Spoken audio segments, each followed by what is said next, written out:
as being in a state of chronic subnutrition. From 18.5 to 22 is normal nutrition. From 22 to 27 is mildly obese, and above 27, as you go higher, it becomes, your degree of obesity increases.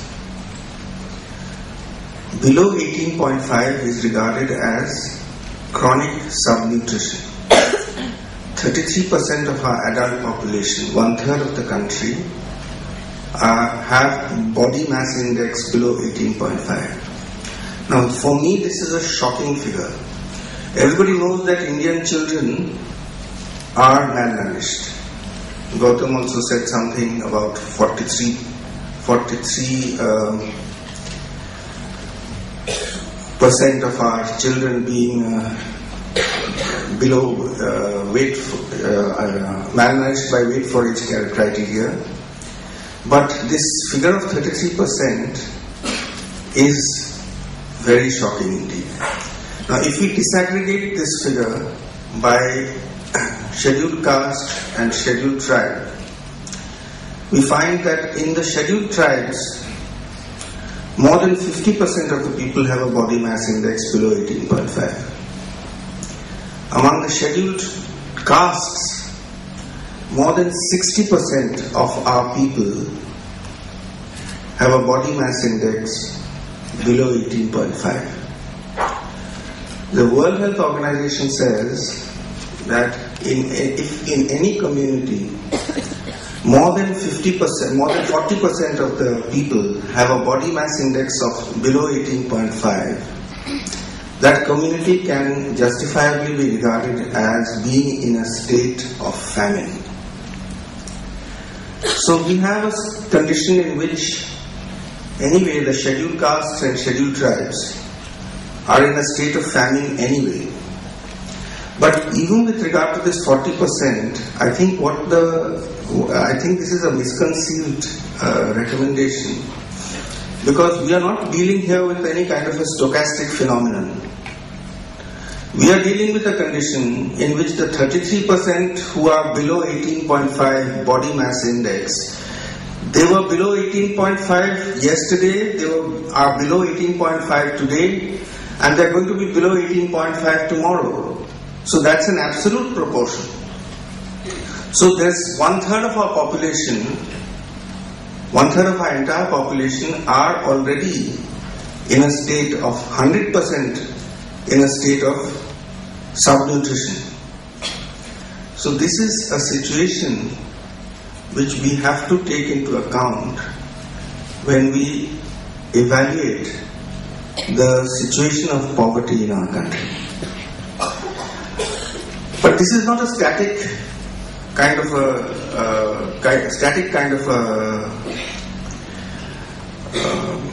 situation, because when we look at Utsa Patnaik's figures about grain consumption from 1991 to 2005,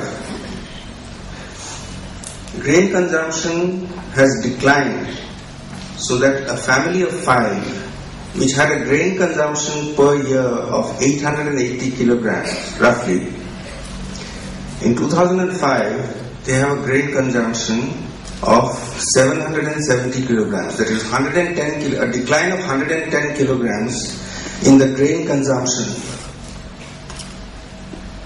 of a family of 5 in 1 year. Actually, if you look at the poor people, since this is an average figure,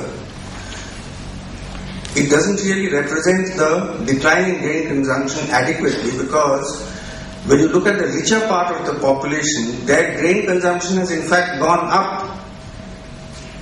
Their grain consumption has gone up not only in the form of grains per se, but also in the form of non-vegetarian food which has been converted into grain and eaten as chicken and mutton and whatever it is that you want to talk about, eggs. So when you look at the lower part of the population, the poorer part of the population, poorer half of that average, then you are actually looking at a decline in grain consumption that is more than 110 kilograms. That's 1/7 of the total. So this is a really alarming situation that we have, and the decline is so in this situation,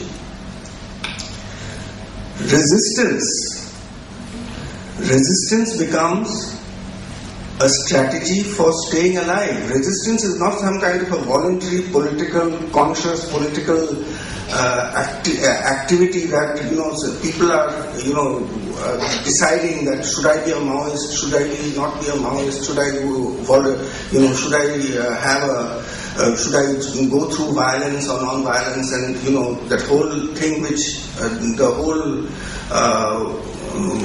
kind of argument that we go through whenever we look at these choices. Brecht said it long ago. I'll just read a poem of his, that you have to resist if you don't want to perish, that you will surely understand. So the resistance of the impoverished is not a voluntary phenomenon. For long I have regarded genuine politics as being what you do. मजबूरी में जो करते हैं वो politics होता है, जो voluntarily करते हैं मेरे को लगता है वो पॉलिटिक्स के नाम से नहीं जाना उसको. We cannot characterize that as politics as such. What we do out of the circumstances of our everyday lives, that is what constitutes the reality of politics, in my opinion. Now, if we look at this particular group of people, we realize that they are really clinging on to survival. This entire class of people, they are clinging on to survival through their ability to access, they are clinging on to a tenuous hold on life through a very fragile kind of an equilibrium with the existing natural resources and common property resources. And now we come to the second part of my argument. The first part of my argument talks about famine. The second part of my argument is about war. I think Gautam already talked about it earlier today. It's not something new. This is not a new realization that we are coming to. When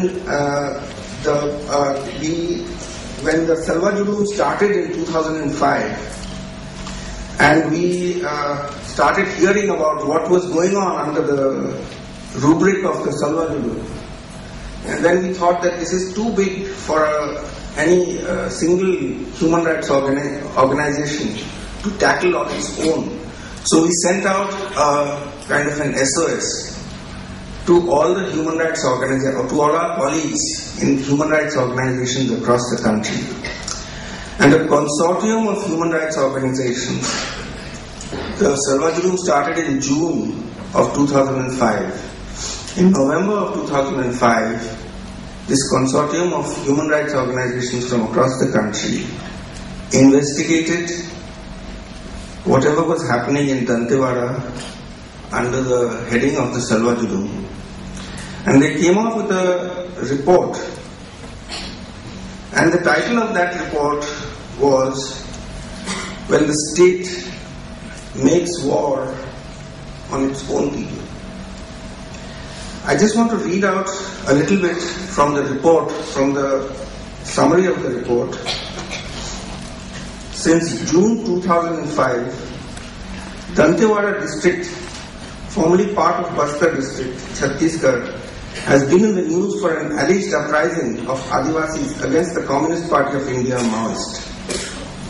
Most media and official reports described this movement, known as Salwa Judum, as a spontaneous and self-initiated reaction to Maoist oppression, and hailed it as a turning point in the fight against Naxalism. At the same time, a few reports indicated that people had been displaced in large numbers and were living in miserable conditions in camps. While this was officially attributed to Maoist threats and retaliation against those